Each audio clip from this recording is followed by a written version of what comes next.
नमस्कार, NDTV India पे आपका स्वागत है। अब हमारे साथ जो है बिहार में आरजेडी के नेता, विपक्ष के नेता तेजस्वी यादव हमारे साथ जुड़ गए हैं एक विशेष बातचीत के लिए।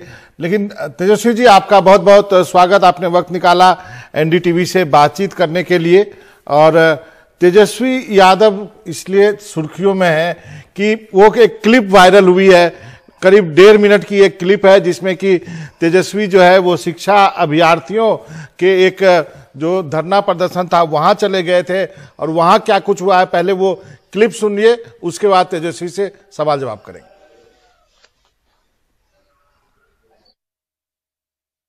डीएम साहब नमस्कार। जी नमस्कार, बताइए। अरे ये शिक्षक वाले सब लोग आंदोलन कर रहे थे वहाँ गर्दनी बाग में, इन लोगों का कोई परमिशन ले नहीं रहा, इन लोगों को धरने के लिए कोई रिसीव नहीं कर रहा है। वहाँ तो राइट है ना इन लोगों को धरने के लिए। अच्छा, मैंने विभाग से नहीं कोई कोऑर्डिनेट कर रहा है? मैंने विभाग से नहीं, यहाँ तो आप लोगों के जो अधिकारी होते हैं इंटीमेट करना पड़ता है ना धरने के लिए, प्रदर्शन के लिए। आप क्या कहा जा रहा है कि नियम थोड़ा बदलाव होगा कि हर दिन का परमिशन मिलेगा, अनिश्चितकाल नहीं मिलेगा? अच्छा, तो हम चेक करा लेते हैं। ये लोग कब का चाह नहीं रहा नहीं नहीं, आप यहाँ सब अभ्यर्थी लाठी चार्ज हुआ होगा, आपको जानकारी में होगा ही। हाँ। अभी भी लाठी चार्ज वहाँ चल ही रहा है, कल रात में भी लाठी चार्ज हुआ, गर्दनी बाग स्टेडियम में सब लोग था, खाने पीने का इन लोगों का जो सामान था उठा करके फेंक दिया गया। अभी सब लोग इको पार्क में कुछ लोग आए हैं, कुछ लोग इधर उधर हैं। तो इन लोगों का खाली यही है कि एक जगह ये लोग चाहते हैं बैठ करके कम से कम जो इनका डेमोक्रेटिक राइट है वहाँ धरना दें। तो इसमें हम आपको व्हाट्सअप करा देते हैं इनका एप्लीकेशन, आप अलाउ कीजिए। हम लोग तो यही खड़े हैं इको पार्क में। अच्छा, हम देख लेते हैं, भेजिए, हम दिखवा लेते हैं। नहीं कब तक बताइएगा? अरे भेजिए ना पहले, कब तक बताइए? अभी हिसाब लीजिएगा हमसे। हम भेज देते हैं। नहीं तक जो है हिसाब ले रहे हैं, कब तक बताइएगा? आप तेजस्वी यादव बोल रहे हैं डीएम साहब? अच्छा सर। हम लोग ना हम आपको व्हाट्सअप हम भिजवा देते हैं। नहीं ठीक, नहीं हम लोग हैं इको पार्क में ही सब लोग। जल्दी नहीं तो ये लोग फिर इधर यहीं बैठना पड़ जाएगा हमको।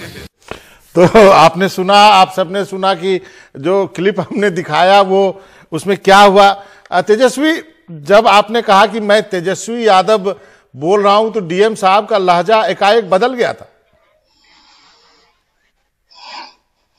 हाँ, देखिए पूरी घटना तो उस वीडियो क्लिप से आपने जो अभी दिखाया उससे स्पष्ट हो ही गया होगा कि मैटर क्या था।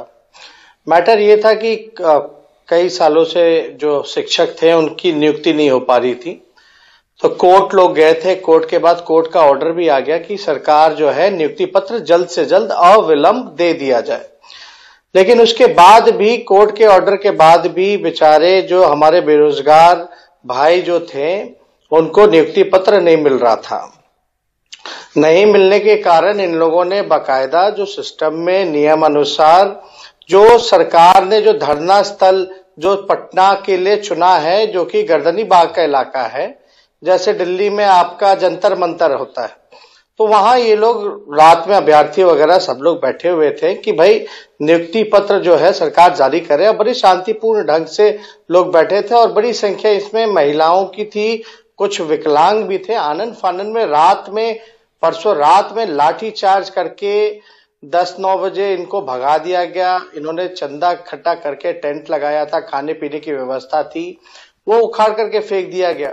तो उसी दिन रात में हमसे कुछ मिलने लोग आए हुए थे, तो हमने बोला था नहीं मैं जरूर कल आऊंगा। और अगले दिन तक पूरा तंबू अम्बू सब साफ हो गया था। यानी जो डेमोक्रेटिक राइट है कि आप जो है धरना प्रदर्शन कर सकते हैं, तो वो जगह भी जहां सरकार ने चुना था उनको बैठने की अनुमति नहीं दी गई थी। यानी स्पष्ट है कि पूरी तरीके से तानाशाह रवैया अपनाया जा रहा है और सरकार के लोग तो अपने ही कानूनों का इस तरह से मखौल और धजिया उड़ा रहे हैं जिसकी कोई कल्पना तक नहीं कर सकता। कोर्ट के ऑर्डर को भी इंप्लीमेंट नहीं कर पा रहे वो लोग। नियुक्ति पत्र देने की बात है तो नीतीश कुमार जी के राज में ये लगातार, कोई शिक्षकों पर ही नहीं, छात्र हो, किसान हो, मजदूर हो, स्वयं सहायता समूह हो, सरकारी कर्मचारी हो या निविदा कर्मचारी हो, सभी लोगों पर लाठी ये कोशिश की जा रही है कि यहां से इन लोगों को भगा दिया जाए, आंदोलन हो ही ना, यानी लोगों की समस्या ना कोई सुने और ना कोई अपनी समस्या के लिए अपनी एक आवाज को बुलंद करे। अभी आज ही ये एक वीडियो देखा, अभी एक और वीडियो हम आपको दिखाना चाहेंगे।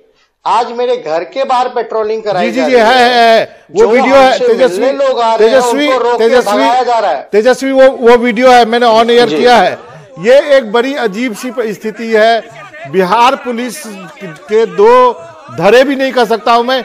बिहार पुलिस आपस में कैसे लड़ रही है तेजस्वी यादव के घर के बाहर। आप मनोरंजन जी, ये तो एक वीडियो है,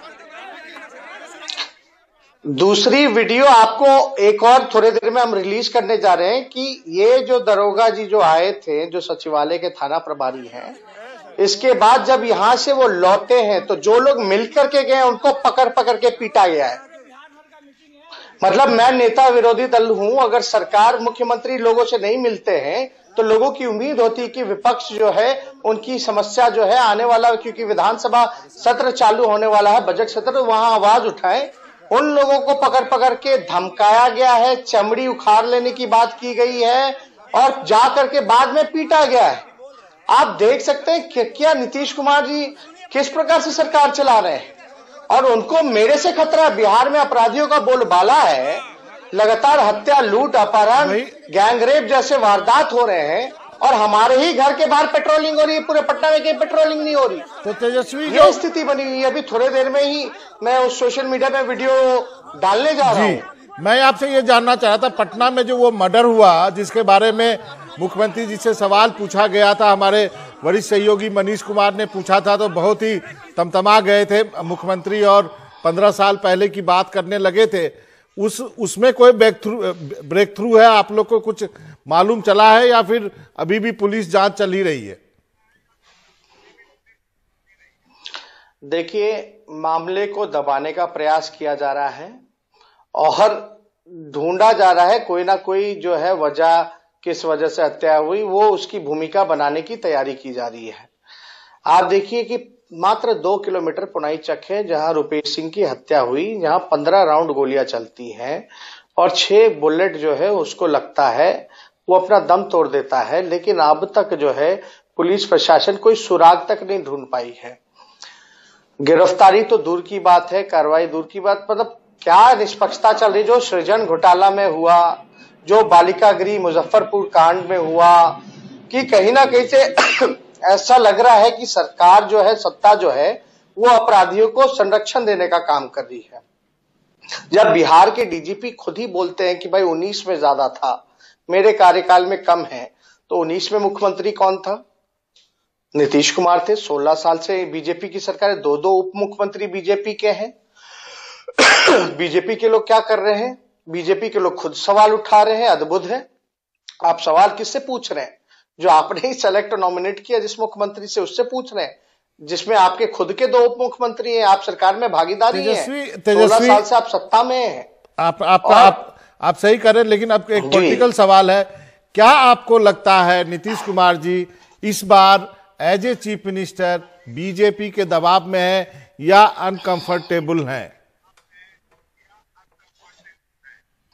नहीं, वो तो देखिए शुरुआती तौर से आप देखेंगे कि नीतीश कुमार जी की जो राजनीति रही सत्ता में, वो कभी भी अकेले नहीं आए, या तो बीजेपी के साथ आए हैं या तो हमारे साथ आए। हमारे वक्त महागठबंधन की जब सरकार थी तो बहुत चीजें बोला करते थे कि भाई इंटरफेरेंस बहुत ज्यादा होता है। अब आप देख लीजिए, हमको तो इस पर टिप्पा टिप्पणी नहीं करना, लेकिन अब तक मंत्रिमंडल का विस्तार नहीं हो पाता है। अब तक जो है एमएलसी जो नॉमिनेट, जो गवर्नर जो करते हैं, वो नहीं हो पाया है। आपके जिला में जो विसूत्री होती है उसका अब तक गठन नहीं हो पाया है। तो कहीं ना कहीं से जो स्थिति हो, नीतीश जी को ने भी तो ऐसा कोई सगा नहीं जिनको उन्होंने ठगा ना हो नीतीश कुमार जी ने। अब जैसे को तैसा मिला है अब, लेकिन इससे नुकसान तो बिहार की जनता का है, बिहार के विकास का है। आप देखिए ना, विधानसभा सत्र को ये लोग छोटा करना चाह रहे थे। जो बजट सत्र होता है वो 1.5 महीने का होता है और जनप्रतिनिधि अपने बात को जी। वहां रख सकते हैं। ये चाहते थे कि 2 से 3 दिन में खत्म कर दिया जाए, तो ये तो लोकतंत्र को ही खत्म करना चाहते हैं नीतीश कुमार जी। तेजस्वी, बिहार से गाहे बगाए ये भी खबरें आती है कि जेडीयू टूटने वाली है, बहुत सारे विधायक संपर्क में हैं। क्या आप ऐसी कोशिश में हैं? क्या ये भी कहा गया कि Nitish ji prime minister candidate हो जाएं, चीफ मिनिस्टर तेजस्वी हो जाएं, ये सब चल रहा है क्या? आप एक चीज देखिएगा कि अभी जो मौजूदा जो सरकार है, ये तो चोर दरवाजे की सरकार है। इन्होंने तो दिन दहाड़े जो है वोटों की चोरी की है। इसमें हमको ज्यादा टिप्पणी नहीं करनी। इसमें हमारे 15 जो प्रत्याशी है वो हाईकोर्ट का दरवाजा खटखटाए जी। एक उदाहरण भी दे देते हैं क्यों हम बोलते हैं कि दबाव में चोर दरवाजे से ये सरकार आई है। मुंगेर विधानसभा में मान लो जितनी वोटें पड़ी उससे ज्यादा की गिनती हो गई। चलिए, वो तो अदालत तय करेगा। मेरे सवाल का जवाब 2 लाख वोट वो अदालत है। तो मैं यही कह रहा हूं कि जिसके खिलाफ मैंडेट है, यानी जो तीसरी नंबर की पार्टी जिसको चुनाव आयोग ने बनाया, हकीकत यही था कि चौथी नंबर की पार्टी जो नीतीश कुमार जी के खिलाफ ये मैंडेट था, स्पष्ट रूप से उनसे अगर मेरे से अगर कोई सवाल पूछता कि वो आएंगे नहीं आएंगे या कोई डील है, तो कोई सवाल ही नहीं पैदा होता। ये सवाल ही आपस में गलत है। चुनाव के दौरान में भी ये बात आ रही थी कि क्या पोस्टपोल हो सकता है, नहीं हो सकता। उस समय भी हमने स्पष्ट कहा था कि मैंडेट हो या हम लोग चुनाव लड़ रहे हैं, नीतीश कुमार जी के खिलाफ चुनाव लड़ रहे हैं। और आज जो बीजेपी या आरएसएस अगर जमीन पकड़ लिया है तो नीतीश कुमार जी की भारी देन है। नहीं, क्या जेडीयू के कुछ विधायक आपके संपर्क में है? नहीं तो कोई मतलब नहीं है। अब देखिए हम लोग जोड़ तोड़ वाले पार्टी, नकारात्मक राजनीति करने वाले लोग नहीं हैं। चलिए ठीक है। हालांकि जोड़ तोड़ कौन क्या करता है, कौन क्या धमकाता है, ये सब लोगों के सामने है। उसमें कोरोना में जब लॉकडाउन करना था तो लॉकडाउन क्यों नहीं हुआ था, मध्य प्रदेश में क्या हो रहा था, सब लोग जानते हैं। राजस्थान में किसने क्या प्रयास किया, कर्नाटका में किसने क्या किया। तो हम लोग तो पॉजिटिव सोच के साथ लोग बढ़ेंगे आगे। चलिए, अच्छी बात है। आप अपना काम करते रहे एक विपक्ष के नेता के रूप में। जो आपने शिक्षा अभ्यर्थियों के लिए किया है, आपने वक्त निकाला एनडीटीवी से बातचीत करने के लिए, आपका बहुत बहुत शुक्रिया। धन्यवाद। नमस्कार।